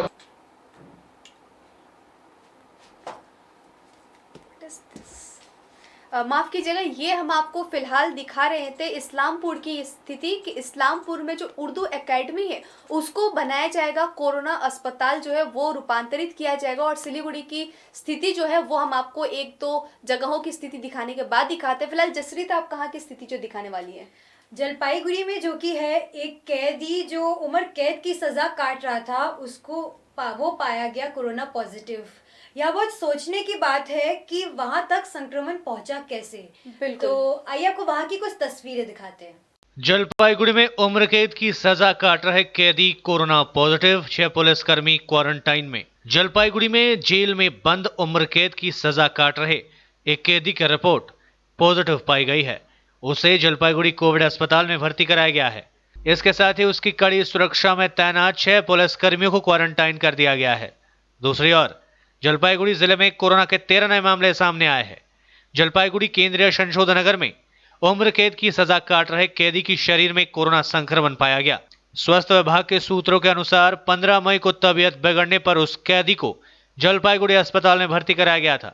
बाद में उसकी तबीयत अधिक बिगड़ने पर उसे 27 मई को उत्तर बंगाल मेडिकल कॉलेज व अस्पताल में रेफर कर दिया गया था। कल उसके सैंपल की जांच की रिपोर्ट आई जो पॉजिटिव निकली। इसके बाद उसे सिलीगुड़ी कोविड अस्पताल में भर्ती कराया गया है। इसके साथ ही उस कैदी की सुरक्षा में तैनात 6 सुरक्षा कर्मियों को क्वारंटाइन कर दिया गया है। राज्य सरकार की ओर से कोरोना को लेकर उत्तर बंगाल के लिए नियुक्त special on duty officer doctor Sushant Roy ने यह जानकारी दी। इसके साथ ही उन्होंने बताया कि जिले में नए सिरे से 13 कोरोना के मामले सामने आए हैं। इन सभी को जलपाईगुड़ी कोविड अस्पताल में भर्ती कराया गया है। साथ ही कोरोना की जंग जीत कर 2 लोग अपने घर वापस लौट चुके हैं। इनमें एक आशा कर्मी और गत 13 তারিখে 13/5/2020 একজন জলপাইগুড়ি কারেকশনাল হোম থেকে সুপার স্পেশালিটি হসপিটালে ভর্তি হয়েছিলেন তার পেটে ব্যথার জন্য। 27 তারিখে তাকে নর্থবেঙ্গল মেডিকেল কলেজে রেফার করা হয় এবং 5ই জুন তার কোভিড টেস্ট করা হয় যেটা পজিটিভ এসছে আজকে। এই 22 দিনের বেশি এটা হয়ে গেছে। তো তার সঙ্গে যে 6 জন গার্ড ছিলেন আর কি, গার্ডিং অফিসার ছিলেন, তাদের সবাইকে কোয়ারেন্টাইনে পাঠানো হয়েছে। জলপাইগুড়ির আজকে সিচুয়েশন ঠিকঠাকই আছে, তবে একটু আজকে কিছু কেস বেশি হয়েছে, নেগেটিভ কেস 300-র উপরে নেগেটিভ কেস পাওয়া গেছে, করোনা নেগেটিভ আছে, 13 জন পজিটিভ কেস আছে। আবার 2 জনকে আমরা ছুটিও করে দিয়েছি, এই মুহূর্তে মানে দুপুরবেলা 2 জনকে ছুটি করে দিয়েছি। আর যে 13 জন পজিটিভ হয়েছে তাদেরকে অলরেডি আমরা আসতে বলে দিয়েছি, এসে ভর্তি হবে আমাদের বিশ্ব বাংলা ক্রীড়াঙ্গনে। অ্যাসিমটমেটিক কেস, কোনো অসুবিধার কিছু নেই সেই অর্থে। আর কুচবিহারে 6 জন পজিটিভ আছে আজকে, এইভাবে কিছু কিছু কেস আছে। তবে এখন তো বাড়বে, এটা তো আগেও বলেছি, আবারও বলছি যে এটা নিয়ে আতঙ্কিত হওয়ার কিছু নেই। এগুলো সমস্ত চিকিৎসার ফল পাওয়া যায়। শতকরা 80 থেকে 90% মানুষ যারা করোনা পজিটিভ হবে অ্যাসিমটমেটিক, এটা ধরেই রাখা যায়। এটা নিয়ে অশান্তির কিছু নেই, সাবধানে থাকুন, তাহলেই হবে। আমার মনে হয় জলপাইগুড়িবাসী নিজেদের জায়গাটাকে ঠিকঠাক রাখুক। আর আমার কাছে সকাল থেকে কিছু কিছু খবর এসছে যে আমাদের স্বাস্থ্যকর্মীদের তাদের বাড়িতে ঢুকতে দেওয়া হচ্ছে না। দয়া করে এটা করবেন না, আমরা বারবার আপনার কাছে অ্যাপিল করছি। কিন্তু যদি অ্যাপিলে কাজ না হয় তাহলে আমাদের কিন্তু অন্য কথা ভাবতে হবে, সেটা কিন্তু খুব পরিষ্কার। এটা করবেন না, এটা আপনাদেরই ক্ষতি। तो ये फिलहाल हम आपको दिखाए थे जलपाईगुड़ी में, और जैसा कि जसरीत आप बता ही रही थी कि वहाँ पर एक जो उम्र कैद काट रहे सजा जो कैदी थे, उनमें कोरोना के लक्षण जो है वो पाए गए थे। और ये सच में एक सोचनीय विषय है कि उन तक ये कोरोना के संक्रमण जो है वो कैसे पहुंचे, क्योंकि इस बीच वो कैदी थे, उम्र कैद की सजा काट रहे थे, तो बेशक वो जेल में ही होंगे और बिल्कुल लॉकडाउन में होंगे, तो बाहर आना जाना तो बिल्कुल भी अलाउड नहीं होगा। तो ये बहुत सोचनीय विषय है कि किस तरीके से उन तक पहुंचे। अभी कुछ कमेंट्स आए हुए वो हम लेते हैं। फिलहाल बबीता सिंह जी ने लिखा है कि कालिंपोंग में भी आया। हाँ, कालिंपोंग में भी केसेस हैं। फिलहाल उसकी हम एक आपको ब्रीफ कर देते हैं कि क्या क्या रिपोर्ट है कहाँ पर।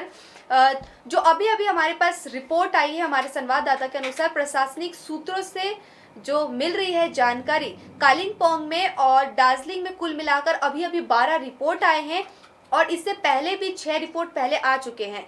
तो ये हम आपको बता दें कि कालिंपोंग के जो ब्लॉक 1 में है, वहाँ से 5 रिपोर्ट जो है वो सामने आई है, और उनकी ट्रैवल हिस्ट्री जो उन 5 लोगों की ट्रैवल हिस्ट्री दिल्ली से बताई जा रही है, और वो लोग होम क्वारंटाइन में थे। इसी के साथ अगर ब्लॉक 2 की बात करें तो वहाँ पर भी 1 लोग जो है वो पाए गए हैं कोरोना संक्रमित, और उनकी ट्रैवल हिस्ट्री जो है वो हरियाणा से बताई जा रही है। 5 और 1 6 हो गया, और 1 जो है गोरुबथान से पाए गए हैं, और उनकी ट्रैवल हिस्ट्री बैंगलोर से बताई जा रही है। ये कालिंपोंग की 7 रिपोर्ट अभी की है, और 6 रिपोर्ट जो है वो पहले से ही पाई गई, कुल मिलाकर 13 रिपोर्ट। इसी के साथ अगर दार्जिलिंग की बात करें तो दार्जिलिंग में भी 5 लोगों की रिपोर्ट जो है वो पाई गई है पॉजिटिव। और हम आपको बता दें कि उत्तर बंगाल मेडिकल कॉलेज अस्पताल से भी एक रिपोर्ट जो है पॉजिटिव आई है, और सिलीगुड़ी के राजीव नगर इलाके से एक रिपोर्ट आई है, नक्सलवाड़ी से 3 रिपोर्ट आई है, उत्तर दिनाजपुर से 2 रिपोर्ट, अलीपुरद्वार से 18 और कूच बिहार से अकेले 54 रिपोर्ट जो है वो पिछले 24 घंटे में जो है वो सामने आई हुई है। तो ये रिपोर्ट जो है वो हम आपको बता रहे थे, और फिलहाल हम आपको दिखाते हैं जैसे कि हम आपको बता रहे थे कि सिलीगुड़ी की मेन जो चौराहे जगह है वहाँ की क्या स्थिति है। जैसे हम वहाँ की स्थिति दिखा रहे हैं।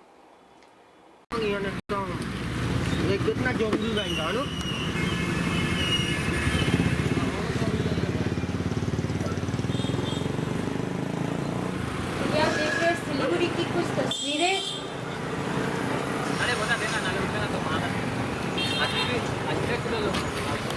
जहाँ पर लोग वाहन सभी बाहर दिखाई दे रहे हैं।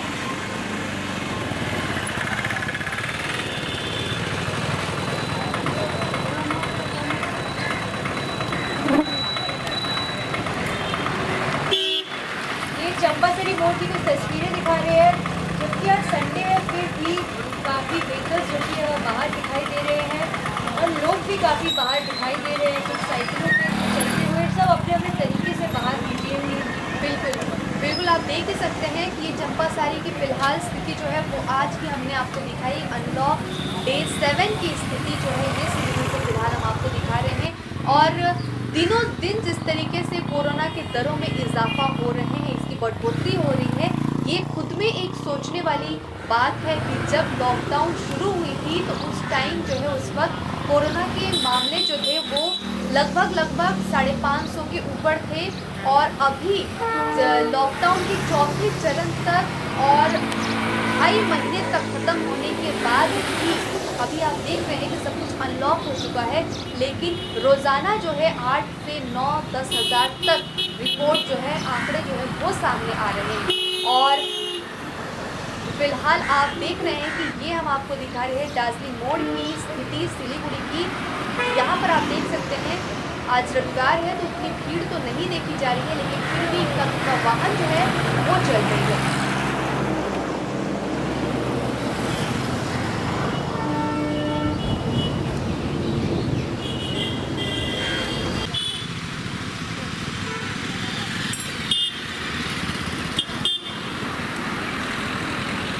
और ये हम आपको फिलहाल दिखा रहे हैं एयरवी मोड़ की स्थिति। यहाँ पर आप देख सकते हैं जो वाहन है वो चल ही रहे हैं, लेकिन इसमें एक गौर करने वाली ये बात है कि आप देखिए किस तरीके से प्रकृति जो है वो एक दूसरे के साथ जुड़े हुए हैं। अगर आसमान से आप धरती को आंकें या फिर धरती से आसमान को आंकें तो आप देख रहे हैं कि दोनों जो है लग रहा है कि थोड़े आगे चलते हुए भी दोनों एक साथ मिल रहे हैं, लेकिन हम जितने भी आगे तक जाते हैं वैसा नहीं दिखता है। और लेकिन दूर से जब हम एक दूसरे पर परस्पर संपर्क में ये बहुत ही सुंदर तस्वीर देखी जाती है। आसमान पूरा क्लियर दिखाई दे रहा है, इससे हम कोरोना की भी देख हो सकते हैं कि एनवायरनमेंट को इतना अच्छा, इतना साफ सुथरा और सेफ बनाया गया है। बिल्कुल बिल्कुल आप सही बता रही हैं। और भी अन्य जगहों की स्थिति जो है वो इस बीच आप देख सकते हैं। ये भी फिलहाल हम आपको दिखा रहे हैं।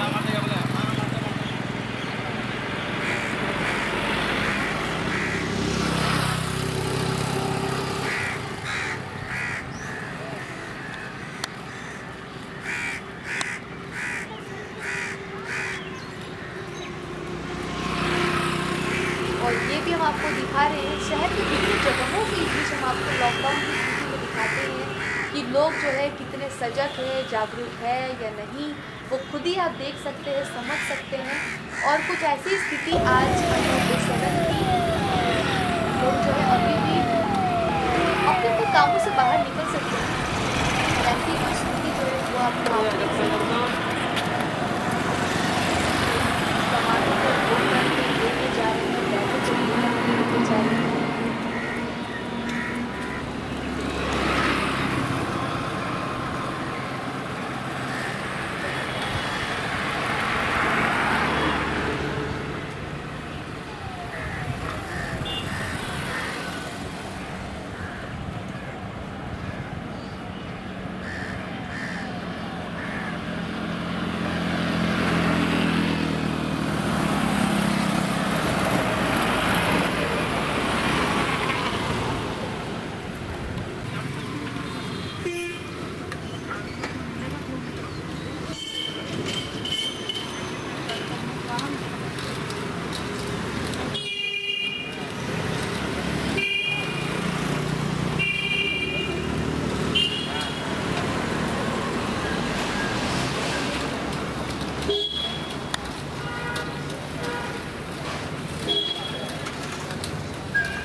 आप देख सकते हैं कि वेनस मोड़ से सीधे नीचे अगर निकाल रोड की तरफ बात करें तो फ्लाईओवर से ली गई ये तस्वीरें जो है वो आप देख सकते हैं। रविवार बिल्कुल भी नहीं लग रहा है कि नॉर्मल डे है और भीड़ भाड़ काम काज है। बिल्कुल हो गया, दुकानें बंद नहीं रहती, सब दुकानें खुली रहती है, लेकिन ऐसे ही लोग बाहर सही जैसे आप सही बता रही हो। और भीड़ भाड़ की स्थिति अगर आप देखिए तो भीड़ भाड़ भी यहाँ पर आपको बहुत ज़्यादा आज देखने को मिल रहा है। लग रहा है कि पहले जब छुट्टियों में संडे में जब जिस तरीके से लोग घूमने करते थे और जो स्थिति रहती थी वैसे ही कुछ स्थिति जो है वो आज भी देखी जा रही है।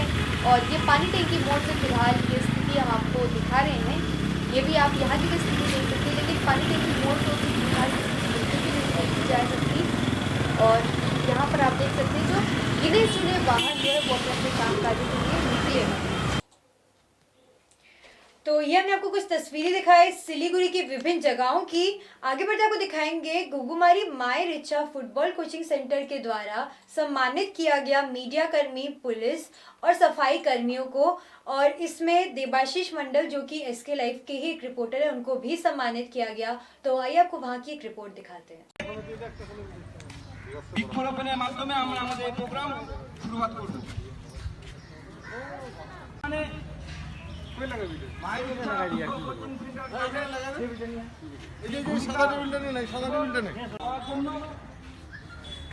একটি বিশেষ আমার কিন্তু এটা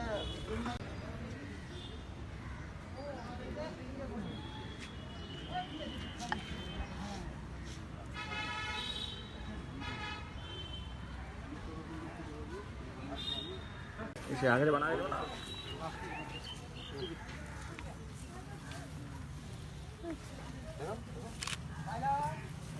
जलेर साथे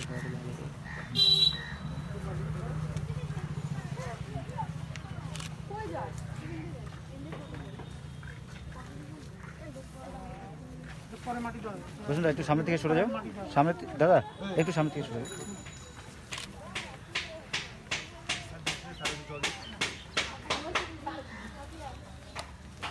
সামনেটা ছেড়ে দাও, সাইডে যাও।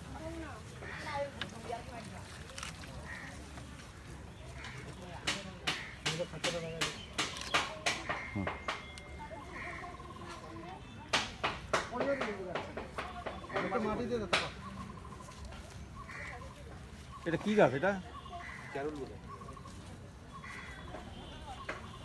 জারুল না না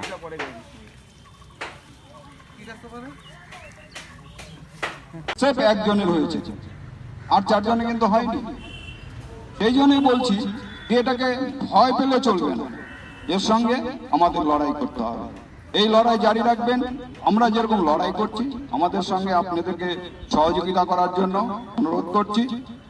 আমাদেরকে মিউনিসিপ্যালিটি কর্পোরেশনের যারা আছেন তাদের সঙ্গে, আমাদের জার্নালিস্ট মিডিয়া যারা আছেন তাদের সঙ্গে, ডাক্তার, নার্স তাদের সঙ্গে কোনো রকম দুর্ব্যবহার করবেন না, এটা আপনাদের কাছে বিশেষ করে অনুরোধ। আর যে ব্যক্তি করোনা হয়েছে তাদেরকেও আপনারা তার বাড়ির লোককে অদ্ভুত ভাববেন না। আপনারা বলছি বারবার আপনাদের ইমিউনিটি পাওয়ারটাকে বাড়িয়ে রাখুন, দেখবেন সব ঠিক হয়ে যাবে। এক একটা দুর্যোগ আসে, এর আগে অনেকবার দুর্যোগ এসেছে, অনেকবার আমরা দুর্যোগের সঙ্গে লড়াই করে জিতেছি, এবারও আমরা লড়াই করে জিতবো। আর বিশেষ কিছু বলবো না, সবাইকে ধন্যবাদ জানিয়ে আমি আমার ছোট্ট বক্তব্য শেষ করছি।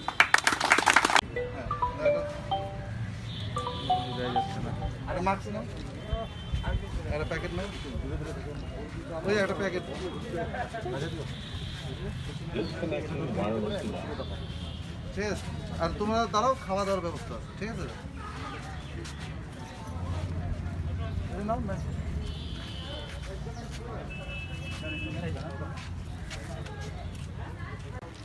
হ্যালো,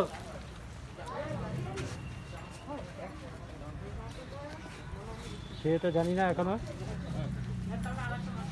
ঠিক আছে, ঠিক আছে।